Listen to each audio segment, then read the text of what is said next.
Magugulat ka dito, Jen. May nangyari sa impeachment? Hindi, bago ito. Ganun? May announcement.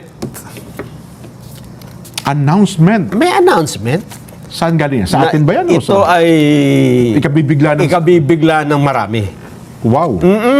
Ay, makinig po kayo. Dahil nanonood din ng ISAP, ha? Tama-tama. At saka yung PNP, CIDG, Ay, lahat. tama-tama, panoorin nyo ito. Yan. Subaybayan nyo yung itong Ipakirecord nyo na po. Ipakirecord nyo na. ito, ha? Yan. Dahil ito po ay hindi ito biro, Jen, ha? No joke. Baka maapektuhan tayo dyan. Mas mahalaga pa sa impeachment yan? Mas mahalaga pa sa Sige. impeachment. Bago tayo tumuloy sa impeachment, Oo. pakinggan nyo po muna itong balitang ito sapagkat dapat ito malaman ng ating mga kababayan. Alam mo ba yung International Criminal Court, ICC? Alam ko yan. Nandyan si Digong ngayon sa Daheg. Yes. Ano ang nangyari sa ICC? Binuwag na. Eto na. Ang United States of America, USA, ay nagdeklara po ng gera. Nagdeklara ng gera. Ang dami ng kagera ng US, ha? Alam mo kung sinong kagera ngayon ng US? Sino ang kagera nila? Ang mismong ICC. Nako, pulbus yan. Durog yung ICC na yan. Hindi lang basta ICC yan. Lahat ng kaibigan ng ICC ay kalabanan ng Amerika. Ayan o si Donald Trump, oh. Naku po. Parang galit nga si Trump. Sabi nga dito, as we speak, the ICC and its against our country. Naku, ang dami pa naman kaibigan sa Pilipinas yan. Naku po! Gusto mo magbanggit ako ng pangalan. Isumbong mo kay Trump. President Trump, kilala. Nako! Magpapadala po kami listahan. Okay. Unahin nyo na. Oo. Sige. Total ang Amerika. Baka sila ngayon ang ipakulong ni Trump. Ganun ba ibig sabihin? Ganun ang gagawin. Kasi yung ICC, pinakulong si Duterte sa dahig, subukan lang nila, ha? Yan. Sige. Pagka nabalitaan ng Amerika na kayo'y nakikipagtulungan in any way sa ICC, sa anumang kaparaanan, ha? Sa anumang kaparaanan. Yari kayo. Alam mo ba kung sino ang ginamit pa ni Trump na magpadala ng babala? Sino? Yung mismong US Secretary of State, Marco Rubio. Ay, mabigat nga yan talaga. Mabigat yan. Hindi biro-biro yan. Oo. Gusto mo mapakinggan? Ano ang sabi ni US Secretary of State Marco Rubio? Eto, nagpadala nga sa atin ng, sabi niya, mensahe? i-play nyo ito sa saganang mamamayan. Pakinggan Babalaan ninyo yung lahat ng nakikipagtulungan sa ICC. Nako po, lahat ng sumusuporta. Lahat ng kaibigan, nakikipagkaibigan yan sa ICC. Patay lahat kayo dyan. ng pumupuri sa ICC. Ito ang message namin sa inyo. Ito na. I-play natin.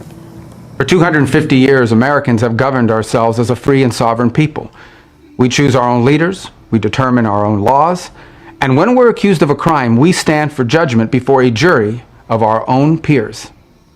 This is the essential and indispensable feature of our form of government. It is the foundation of our shared way of life. But today, powerful people in faraway places want to take that away from us. They believe that they should be in charge of your laws, of your country, your life, and they don't care whether or not you agree. Halfway across the world, there's an institution that calls itself the International Criminal Court. Maybe you've heard of it, maybe you haven't.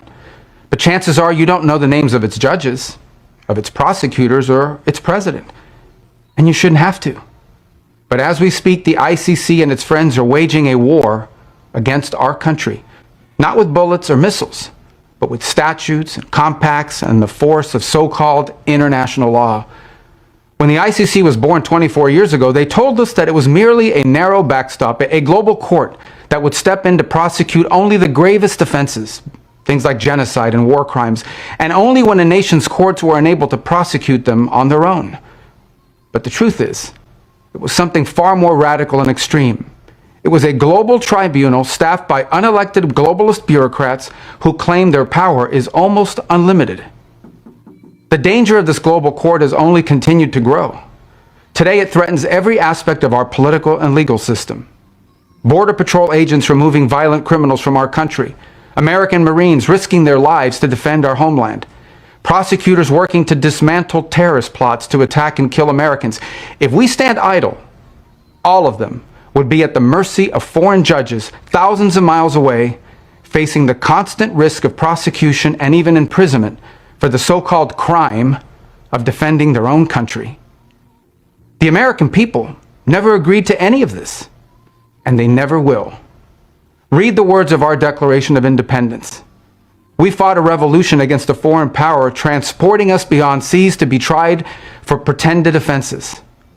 Independence is our birthright. We will never let foreign bureaucrats take that away from us. This administration will not sit by as the ICC and its allies seek to threaten our people. If they believe they can deprive us of our sovereignty, we will teach them the full meaning of American resolve. Yan po si U.S. Secretary of State Mark Rubio. Hindi ba matindi? Ang bigat ng mga sinabi niya. Ang bigat. Kasi nga naman itong ICC, sabi niya kahit Inaasunto ay yung nagpapatupad lang naman ng batas. Yun. At dinedepensahan ng kanilang sariling bansa laban sa mga terorista o sa sino mang nais na pumatay sa kanilang mga Oh. nationalities. parang, Diba? parang pinariringgan ng Pilipinas. Oo Ganyan-ganyan na nangyari sa Pilipinas. Eh. Ang sabi Diba? ni Secretary Marco Rubio, Oho. ay hindi kami papayag. Hindi kami papayag na yung aming mamamayan, dadalhin nyo dyan sa malayong lugar, miles away, at huhusgahan ang hindi naman sinasang-ayunan ng lahat ng mga Amerikano, ng Totoo. kanilang mamamayan. Binanggit pa nga niya yung Declaration of Independence, di ba? Oo. Na sila, kung merong problema, merong kaso, sarili lang din sila dapat Kasi pakialaman. gumagana ang korte nila. Ah, oo. Gumagana ang mga korte po nila. Yes. Nako. Oo. Eh di parang sampal ito, Nelson. San palya? Ang sakit na sa pagkakatama sa mukha nito. Oo. Oh. Sa mga alam mo na, sana tinamaan sila ng sampal na ito at biglang nabuhay, nabalik ang ulirat nila. Ang sabi kasi Oo. ni Secretary Rubio Jen, if we stand idle, ang ibig sabihin, kung kami ay walang gagawin ngayon, Oo. all of them will be at the mercy of foreign judges. Yan. Magiging sunod-sunod lang tayo doon sa mga hukom ng dayuhan. Dayuhang hukom. Dayuhang hukom, Oh. thousands of miles away. Dahil lang dun sa krimen na of defending their own country. Totoo. Eh parang yung war on drugs. War nga on ito. drugs, yes. Kasi dinedepensahan mo lang naman dito Oo. yung biktima ng illegal drugs eh. Kasi nga, pumasok na ang droga pati sa gobyerno. Oo. Di ba? 4 million, almost 5 million drug addicts ang nagkalat sa buong Pilipinas. Ayun, oo. At yan totoo naman on record, di Totoo. ba? At nilalarawan nga na walking time bomb. Nelson, ang isang drug addict, drug dependent, ang tawag po niyan ay walking time bomb yan eh. Naintindihan ng Oo. Amerika yan dyan eh. Kasi